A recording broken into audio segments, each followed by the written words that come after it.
Good morning students. ਅੱਜ ਦਾ ਜੋ ਆਪਾਂ ਪਾਠ ਪੜ ਰਹੇ ਆ ਕਿਰਤ ਦਾ ਸਤਿਕਾਰ, ਉਹ ਇੱਕ ਇਕਾਂਗੀ ਆ। ਠੀਕ ਹੈ, ਇਕਾਂਗੀ ਵਨ ਐਕਟ ਪਲੇ। ਔਰ ਇਸ ਇਕਾਂਗੀ ਦੇ ਰਾਹੀਂ ਡਾਕਟਰ ਹਰਚਰਨ ਸਿੰਘ ਜੀ ਨੇ ਸਾਨੂੰ ਇਹ ਦੱਸਣ ਦੀ ਕੋਸ਼ਿਸ਼ ਕੀਤੀ ਆ ਕਿ ਕਿਰਤ ਮਤਲਬ ਕਿ ਹੱਥੀਂ ਕਿਰਤ, ਹੱਥੀਂ ਕੰਮ ਕਰਨ ਦੀ ਮਹਾਨਤਾ ਦੱਸੀ ਆ। ਔਰ ਨਾਲ ਇਹ ਵੀ ਦੱਸਿਆ ਆ ਕਿ ਕੋਈ ਵੀ ਕੰਮ ਜਿਹੜਾ ਆ ਉਹ ਛੋਟਾ ਜਾਂ ਵੱਡਾ ਨਹੀਂ ਹੁੰਦਾ, ਸਿਰਫ ਇੱਕ ਇਨਸਾਨ ਆ, ਉਹਦੀ ਸੋਚ ਜਿਹੜੀ ਆ ਉਹਦੇ ਤੇ ਆਧਾਰਿਤ ਆ ਕਿ ਉਹ ਉਸ ਕੰਮ ਨੂੰ ਕਿਸ ਨਜ਼ਰੀਏ ਦੇ ਨਾਲ ਦੇਖਦਾ ਆ।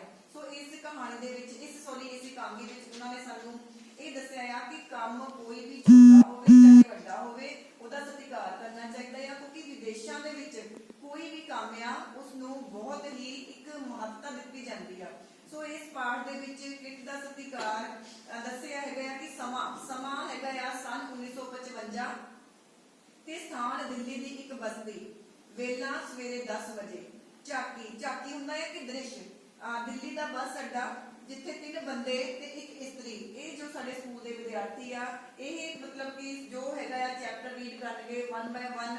ਸੋ ਇਹ ਸਾਨੂੰ ਸਾਰਾ ਇਸ ਇਕਾਂਗੀ ਦਾ ਹਾਲ ਜਿਹੜਾ ਹੈਗਾ ਆ ਆਪਣੇ ਡਾਇਲੋਗ ਦੇ ਰਾਹੀਂ, ਆਪਣੀ ਸ਼ਬਦਾਵਲੀ ਦੇ ਰਾਹੀਂ ਸਾਡੇ ਨਾਲ ਸਾਰਾ ਪਾਠ ਜਿਹੜਾ ਆ ਉਹ ਸਾਂਝਾ ਕਰਨਗੇ। ਸਭ ਤੋਂ ਪਹਿਲਾਂ ਹੈ ਸਵਾਰੀ। ਸਾਹੋ ਸਾਹ, ਆ ਬੱਸ ਕਿਹੜੇ ਨੰਬਰ ਦੀ ਸੀ? ਤੁਹਾਨੂੰ ਕਿਹੜੀ ਚਾਹੀਦੀ ਸੀ? ਸਵਾਰੀ 13 ਨੰਬਰ ਦੀ। ਬਸ ਇਹੀ, ਇੱਧਰ ਆ ਜਾਓ, ਕਤਾਰ ਵਿੱਚ ਸਾਹ ਕੱਢ ਲਓ। ਵੇਖੋ ਜੀ ਕਿੰਨਾ ਜ਼ਰੂਰੀ ਕੰਮ ਸੀ।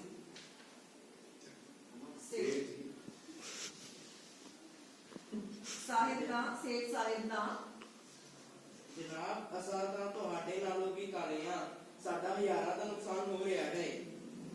ਸੇਠ ਸਾਹਿਬ ਦਾ ਪੁੰਜੇ ਲੱਤੇ ਹੋਏ ਨੇ, ਵੇਖਦੇ ਨਹੀਂ ਵਿਚਾਰੇ ਕਿੰਨੇ ਬੇਚੈਨ ਨੇ। ਇਹਨਾਂ ਦੀ ਧੋਤੀ ਪੈਰ ਵਿੱਚ ਅੜ ਗਈ ਨਹੀਂ ਤਾਂ ਇਹਨਾਂ ਨੇ ਕੰਡਕਟਰ ਉੱਤੇ ਵੀ ਚੜ ਜਾਣਾ ਸੀ। ਤੁਹਾਨੂੰ ਗੱਲਾਂ ਸੁਝਦੀਆਂ ਨੇ, ਕੰਮ ਕੋਈ ਨਹੀਂ ਆਉਣਾ। ਸੇਠ ਜੀ ਬੱਸ ਨੇ ਆਪਣੇ ਟਾਈਮ ਤੇ ਆਉਣਾ, ਘਬਰਾਉਣ ਨਾਲ ਛੇਤੀ ਨਹੀਂ ਆ ਜਾਣਾ। ਜਨਾਬ, ਅਸੀਂ ਤਾਂ ਤੁਹਾਡੇ ਨਾਲੋਂ ਵੀ ਕਾਲੇ ਆ, ਸਾਡਾ ਹਜ਼ਾਰਾਂ ਦਾ ਨੁਕਸਾਨ ਹੋ ਰਿਹਾ ਹੈ। श्रीमान जी घबराओ ना, बाबू लोग सब आपो अपने दफ्तर में चले गए ने, हुण साडी वारी है। ਬੀਬੀ ਜੀ ਤੁਹਾਡੀ ਉਨੀਆਂ ਘਬਰਾਹਟ ਕਿੱਦਾਂ ਹੋ ਸਕਦੀ ਹੈ? ਜਿੱਥੇ ਜਨਾਨੀ ਹੋਵੇ ਇਹੋ ਲੱਗਦਾ ਜਿਵੇਂ ਪਰਿਵਾਰ ਵਿੱਚ ਬੈਠੇ ਹੁੰਦੇ ਹਾਂ। ਮੈਂ ਤਾਂ ਕਹਿਣਾ ਭਾਵੇਂ ਸ਼ਾਮ ਤੱਕ ਨਾ ਆਵੇ। ਕੀ ਕਿਹਾ? ਸ਼ਾਮ ਤੱਕ ਨਹੀਂ ਆਉਣੀ? ਸੇਠ ਜੀ ਜੇ ਤੁਹਾਨੂੰ ਬਹੁਤ ਕਾਹਲੀ ਹੈ ਤਾਂ ਟੈਕਸੀ ਕਿਉਂ ਨਹੀਂ ਕਰ ਲੈਂਦੇ? ਭਾਈ ਸਾਹਿਬ, ਜੇ ਅਸੀਂ ਰੋਜ਼ ਟੈਕਸੀਆਂ ਤੇ ਚੜੀਏ ਤਾਂ ਫਿਰ ਖੱਟੀਆਂ ਕਿਵੇਂ ਖੱਟੀਏ? ਸੇਠ ਸਾਹਿਬ ਤਾਂ ਇਸ ਅਸੂਲ ਦੇ ਕਾਇਲ ਨੇ, ਚਮੜੀ ਜਾਏ ਪਰ ਦਮੜੀ ਨਾ ਜਾਏ। ਭਾਈ ਸਾਹਿਬ, ਜਾਨ ਮਾਰ ਕੇ ਪੈਸਾ ਕਮਾਈਦਾ ਹੈ। ਦੂਜੀ ਦੀ ਜਾਨ ਮਾਰ ਕੇ ਕੀ ਆਪਣੀ ਸਾਰੇ ਹੱਸ ਪੈਂਦੇ ਹਨ। ਕੋਈ ਨਹੀਂ ਜਾਨ ਮਾਰਦਾ ਅੱਜ ਕੱਲ ਕਿਸੇ ਖਾਤਰ, ਲੋਕ ਬਾੜੇ ਸਿਆਣੇ ਹੋ ਗਏ ਨੇ। बूट पालिश करवा लो बाबू जी, बूट पालिश। ਲੈ ਭਾਈ ਤੂੰ ਚੰਗਾ ਵੇਲੇ ਸਿਰ ਬਹੋੜੀਆਂ ਏ। ਇਹ ਬੜੇ ਹੁਸ਼ਿਆਰ ਹੁੰਦੇ ਨੇ, ਜਿੱਥੇ ਲੋਕੀ ਉਡੀਕ ਵਿੱਚ ਹੋਣ ਉੱਥੇ ਜ਼ਰੂਰ ਪੁੱਜਦੇ ਨੇ।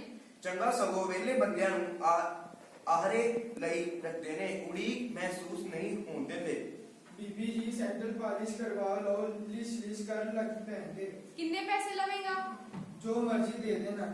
ਪਹਿਲੋਂ ਦੱਸ, ਤੁਸੀਂ ਲੋਕ ਪਿੱਛੋਂ ਝਗੜਾ ਕਰਦੇ ਹੋ। सारे एको जहे नहीं होंगे बीबी जी। ਇਹਨਾਂ ਦੀ ਸੈਂਡਲ ਅੱਧੀ ਸਵਾਰੀ ਏ, ਚਮੜੀ ਵੱਲ ਤਾਂ ਦੇਖ ਜ਼ਰਾ ਕੁ, ਅੱਡੀ ਕੋਲ ਏ ਜਾਂ ਫੇਰ ਥੋੜਾ ਜਿਹਾ ਗੁੜੇ ਪਾਸ। ਸਾਰਾ ਪੈਰਾ ਨੰਗਾ ਰਹਿੰਦਾ ਏ, ਚੋਰ ਅੱਖ ਨਾਲ ਇਸਤਰੀ ਵੱਲ ਵੇਖਦਾ ਹੈ। ਭੈਣ ਜੀ ਇਹਨਾਂ ਪੈਸੇ ਧੇਲੇ ਨੂੰ ਹਵਾ ਨਹੀਂ ਲੱਗਣ ਦੇਣੀ। ਭਲਿਆ ਲੋਕਾਂ ਪੈਸਾ ਕੋਲ ਰੱਖੀਦਾ ਹੀ ਨਹੀਂ, ਸਭ ਬਿਜ਼ਨਸ ਤੇ ਨਾ ਛੱਡੀਦਾ ਏ। ਅੰਦਰੋਂ ਅੰਦਰੀ ਦੂਨ ਸਵਾਈਆ ਹੁੰਦਾ ਰਹਿੰਦਾ ਏ। ਆਖਰ ਪੈਸੇ ਨਹੀਂ, ਪੈਸੇ ਨੂੰ ਕਮਾਉਣਾ ਏ। ਬਹੁਤ ਚੰਗਾ ਪਾਲਿਸ਼ ਕਰਦਾ ਏ, ਦੇਖੋ ਮੂੰਹ ਵਿੱਚੋਂ ਦਿਸਣ ਲੱਗ ਪਿਆ ਏ। ਸ਼ੀਸ਼ਾ ਤਾਂ ਮਿਲ ਹੀ ਗਿਆ ਏ। ਤੁਸੀਂ ਹੁਣ ਮੇਕਅਪ ਸ਼ੁਰੂ ਕਰ ਦਿਓ। ਸਾਰੇ ਹੱਸ ਪੈਂਦੇ ਨੇ। ਇਸਤਰੀ ਵੀ ਕੇਸਰ ਵੱਲ ਵੇਖ ਕੇ ਮੁਸਕਰਾਉਂਦੀ ਹੈ। ਬਹੁਤ ਮਿਹਨਤੀ ਮੁੰਡਾ ਏ, ਕਿੰਨੇ ਕੁ ਪੈਸੇ ਕਮਾ ਲੈਂਦਾ ਏ? ਇਹੋ ਜੀ ਰੁਪਿਆ ਤੇ ਵੀ ਬਸ मैं बहुता लालच नहीं करता जी, बस फीस ते किताबा जोगा कमा लैंदा हां, रोटी जोगा मां कपड़े सिਉਂ के कमा लैंदी है। तेरा प्यो कोई नहीं? ਨਹੀਂ ਜੀ, ਪਾਕਿਸਤਾਨ ਸਮੇਂ ਕਤਲ ਹੋ ਗਿਆ ਸੀ। ਬਹੁਤ ਸਮਝਦਾਰ ਲੜਕਾ ਹੈ। ਕਿਹੜੀ ਜਮਾਤ ਵਿੱਚ ਪੜ੍ਹਦਾ ਹੈ? 9ਵੀਂ ਜਮਾਤ ਵਿੱਚ ਜੀ। ਕਿਹੜੇ ਸਕੂਲ ਵਿੱਚ? ਉਹ ਇਹ ਜੀ ਸਾਹਮਣੇ ਸਕੂਲ। ਤੂੰ ਫੀਸ ਮਾਫ ਕਰਵਾ ਲੈਣੀ ਸੀ। ਅਰਜੀ ਦਿੱਤੀ ਹੋਈ ਹੈ, ਪਹਿਲਾਂ ਤਾਂ ਮਾਫ ਸੀ। ਬੜਾ ਉਦਮੀ ਲੜਕਾ ਹੈ। ਬਾਹਰਲੇ ਮੁਲਕਾਂ ਵਿੱਚ ਵਿਦਿਆਰਥੀ ਆਪ ਕਮਾ ਕੇ ਪੜ੍ਹਦੇ ਨੇ। ਬੀਬੀ ਜੀ, ਸਾਡੇ ਦੇਸ਼ ਵਿੱਚ ਅਜੇ ਕੰਮ ਦਾ ਸਤਿਕਾਰ ਨਹੀਂ। ਤੇਰੇ ਵਰਗੇ ਹੋਣਾ ਬੱਚੇ ਜ਼ਰੂਰ ਕਰ ਦੇਣਗੇ ਇੱਥੇ ਵੀ। ਸ਼ਾਬਾਸ਼। ਲਓ ਦੇਖ ਲਓ ਬੀਬੀ ਜੀ। ਆ ਲੈ ਦੁਆਨੀ। ਮਿਹਰਬਾਨੀ ਜੀ। ਮਿਹਰਬਾਨੀ ਕਿਹੜੀ ਗੱਲ ਦੀ? ਤੂੰ ਕੰਮ ਕਰਕੇ ਪੈਸੇ ਕਮਾਏ ਨੇ। ਹੈ ਦੁਆਨੀ ਬੀਬੀ ਜੀ, ਤੁਸੀਂ ਤਾਂ ਭਾਅ ਵਿਗਾੜ ਦਿੱਤਾ ਏ। ਮੈਂ ਆਪ ਬੂਟ ਪਾਲਿਸ਼ ਕਰਵਾਣੇ ਸਨ। ਸੇਠ ਜੀ, ਦਿਲ ਵੱਡਾ ਰੱਖਣਾ ਚਾਹੀਦਾ ਹੈ। ਦਿਲ ਹੈ ਕਿੱਥੇ? ਚਰਬੀ ਵਿੱਚ ਸਾਰਾ ਲੁਕਿਆ ਪਿਆ ਹੈ। ਸੇਠ ਜੀ, ਪੈਰ ਅੱਗੇ ਕਰੋ, ਜੋ ਮਰਜ਼ੀ ਦੇ ਦੇਣਾ।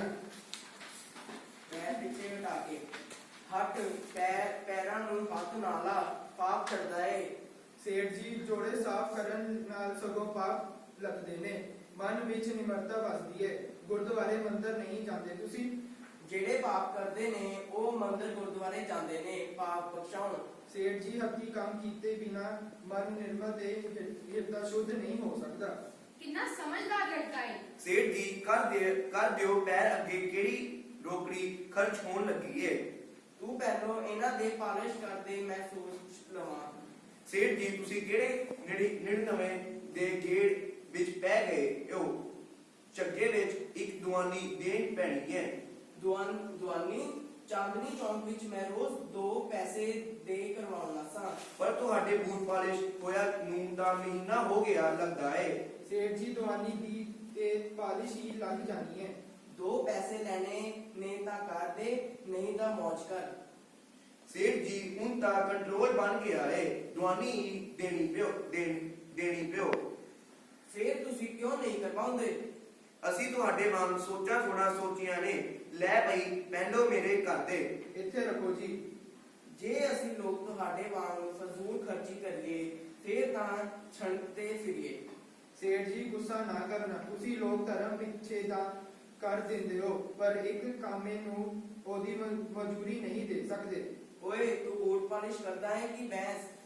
ਸੇਠ ਜੀ, ਸੱਚੀ ਗੱਲ ਦਾ ਗੁੱਸਾ ਨਾ ਕਰੋ। ਤੁਸੀਂ ਲੋਕ ਦਾਨ ਪੁੰਨ ਕਰਕੇ ਮੰਗਤੇ ਪੈਦਾ ਕਰਦੇ ਹੋ, ਪਰ ਇੱਕ ਮਜ਼ਦੂਰ ਨੂੰ ਉਹਦੀ ਮਜ਼ਦੂਰੀ ਦੇਣ ਨੂੰ ਤਿਆਰ ਨਹੀਂ ਹੋ।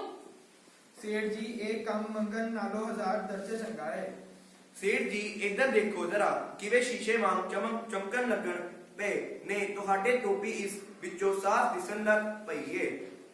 ਸੇਠ ਜਰਾ ਬੋਲੀ, ਕਿੱਥੇ ਮੂਰਖਾਂ ਨਾਲ ਵਾਹ ਪੈ ਗਿਆ। ਸੇਠ ਜੀ ਨੇ ਜ਼ਰੂਰ 1947 ਤੋਂ ਬਾਅਦ ਟੋਪੀ ਪਾਉਣੀ ਸ਼ੁਰੂ ਕੀਤੀ ਹੋਵੇਗੀ। ਚੰਗਾ ਅਸੂਲ ਏ, ਗੰਗਾ ਗਏ ਤਾਂ ਗੰਗਾ ਦਾਸ, ਜਮਨਾ ਗਏ ਤਾਂ ਜਮਨਾ ਦਾਸ। ਭਲਿਆ ਲੋਕਾਂ, ਇਸ ਟੋਪੀ ਦੀ ਖੈਰ ਖੈਰੀਅਤ ਨਾਲ ਹੀ ਤਾਂ ਸਾਰੇ ਵਪਾਰ ਫਲਦੇ ਨੇ ਅੱਜ ਕੱਲ। ਸੇਠ ਜੀ, ਇਸ ਟੋਪੀ ਨਾਲ ਤੁਸੀਂ ਪੂਰੇ ਦੇਸ਼ ਭਗਤ ਲੱਗਦੇ ਹੋ। ਦੇਖ ਲਓ ਜੀ ਬੂਟ। ਬਹੁਤ ਖੂਬ, ਲੈ ਫੜ ਦੁਆਨੀ। ਸ਼ੁਕਰੀਆ, ਤੁਸੀਂ ਵੀ ਕਰਵਾਓ ਲਓ ਸੇਠ ਜੀ। ਉਹ ਸ਼ਾਇਦ ਬਸ ਆ ਗਈ ਏ। ਦੇਖ ਲਓ ਜੀ ਬੂਟ। ਉਹ ਤਾਂ ਟਰਕ ਏ ਸੇਠ ਜੀ। ਕਰਾ ਲਓ ਬੂਟ, ਨਾਲੇ ਲੜਕੇ ਦੀ ਮਦਦ ਹੋ ਜਾਵੇਗੀ। ਕਿਉਂ ਭਈ ਭੁਗਦਾ ਹੀ ਸੌਦਾ? ਸੇਠ ਜੀ ਹਰ ਗੱਲ ਵਪਾਰੀ ਲਹਿਜੇ ਵਿੱਚ ਕਰਦੇ ਨੇ। ਚਲੋ ਸੇਠ ਜੀ, ਜੋ ਮਰਜ਼ੀ ਹੈ ਦੇ ਦਿਓ। ਖੁਸ਼ ਹੋ ਕੇ, ਇਹ ਲੜਕਾ ਵਾਕਿਆ ਹੀ ਬਹੁਤ ਲਾਇਕ ਏ, ਚੰਗਾ ਵਪਾਰੀ ਬਣੇਗਾ। ਬਿਜ਼ਨਸ ਦਾ ਸਿੱਧਾ ਅਸੂਲ ਏ, ਜੋ ਪੈਸਾ ਧੇਲਾ ਆਵੇ ਬਸ ਖਿਸੇ ਵਿੱਚ ਪਾਉਣ ਦੀ ਕਰੋ। ਬਸ ਜੇਬ ਵਿੱਚ ਪਾਈ ਜਾਓ, ਹਵਾ ਨਾ ਲਵਾਓ। ਅੱਗੇ ਮਾਈ, ਬੀਬੀ, ਮੇਰੇ ਬੱਚੇ 3 ਦਿਨ ਦੇ ਭੁੱਖੇ ਨੇ। ਮਾਫ ਕਰ ਮਾਈ। ਪਰਸ ਵਿੱਚੋਂ ਪੈਸੇ ਕੱਢ ਕੇ ਲੈ ਮਾਈ। ਸੇਠ, ਮਾਫ ਕਰ ਮਾਈ, ਖੇੜਾ ਵੀ ਛੱਡ ਦੇ। ਅੱਗੇ ਹੈ ਮੁੰਡੇ ਦਾ ਰੋਲ ਹੈਗਾ ਜੋ ਕੇਸਰ ਹੈ, ਕਿਸ਼ਨ ਹੈ। ਲੈ ਮਾਈ ਇੱਕ ਆਨਾ। ਦੇਖ ਲਓ ਜੀ ਬੂਟ। ਬੜਾ ਫਜ਼ੂਲ ਖਰਚ ਕਰਦਾ ਹੈ ਲੜਕਾ। ਇੱਕ ਗਰੀਬ ਹੀ ਗਰੀਬ ਦਾ ਦੁੱਖ ਸਮਝ ਸਕਦਾ ਹੈ। ਅਖਬਾਰ ਵਾਲਾ, ਪੇਪਰ ਲੈ ਲਓ, ਅੱਜ ਦਾ ਪੇਪਰ। ਕੋਈ ਪੰਜਾਬੀ ਦਾ ਪੇਪਰ ਵਿਖਾ। ਓਏ ਸੇਠ। ਚੁੰਨੀ ਲਾਲ। ਹੁਕਮ ਸੇਠ ਜੀ। ਦੇਖ ਲਓ ਜੀ ਬੂਟ। ਮਾਰੇ ਗਏ, ਉੱਕਾ ਹੀ ਮਾਰੇ ਗਏ। ਸੋਨੇ ਚਾਂਦੀ ਦੇ ਭਾਅ ਡਿੱਗ ਪਏ। ਸੇਠ ਜੀ ਇਹ ਸਾਰਾ ਤੁਹਾਡਾ ਕਸੂਰ ਏ। ਤੁਸੀਂ ਖੁਦ ਭਾਅ ਗਿਰਾਇਆ ਏ। ਤੁਸੀਂ ਮੁੰਡੇ ਨੂੰ ਦਵਾਨੀ ਦਿਓ, ਸੋਨੇ ਚਾਂਦੀ ਦੇ ਭਾਅ ਵੀ ਚੜ ਜਾਵੇਗੇ। ਲੈ ਬਈ ਪਾਲਿਸ਼ ਕਰ ਦੇ। ਪੈਰ ਇੱਧਰ ਰੱਖੋ ਜੀ। 27 ਨੰਬਰ ਦੀ ਬੱਸ ਆ ਗਈ। 13 ਨੰਬਰ ਦੀ ਬੱਸ ਨੂੰ ਕੀ ਮਾਰ ਲੱਗ ਗਈ ਏ। ਸੇਠ ਜੀ ਪੈਸੇ ਦਿਓ। ਇੱਕ ਆਨਾ ਦਿੰਦਾ ਹੋਇਆ, ਲੈ ਭਾਈ ਕਾਕਾ। ਸੇਠ ਜੀ ਖਰਾਇਤ ਨਹੀਂ ਮੰਗ ਰਿਹਾ, ਮਿਹਨਤ ਮਜ਼ਦੂਰੀ ਕੀਤੀ ਹੈ, ਆਪਣਾ ਹੱਕ ਮੰਗ ਰਿਹਾ। ਹੱਕ ਦਾ ਬੱਚਾ ਕਰਨੇ ਬੂਟ ਪਾਲਿਸ਼ ਤੇ ਬੋਲਣਾ ਉੱਚਾ। ਜਾ ਲੈ ਲੈ ਜਿਹੜਾ ਤੇਰਾ ਜੋ ਲੱਗਦਾ ਏ, ਨਹੀਂ ਦਿੰਦਾ। ਇਹਨਾਂ ਨੇ ਕੀ ਵਿਗਾੜਿਆ ਏ ਤੁਹਾਡਾ? ਕੁਝ ਹੋਸ਼ ਤੋਂ ਕੰਮ ਲੈਣਾ ਚਾਹੀਦਾ ਹੈ। ਤੁਸੀਂ ਚੁੱਪ ਰਹੋ ਜੀ।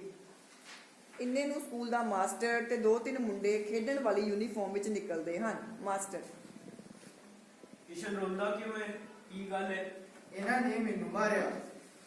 ਤੁਹਾਡਾ ਇਸ ਨਾਲ ਕੀ ਵਾਸਤਾ?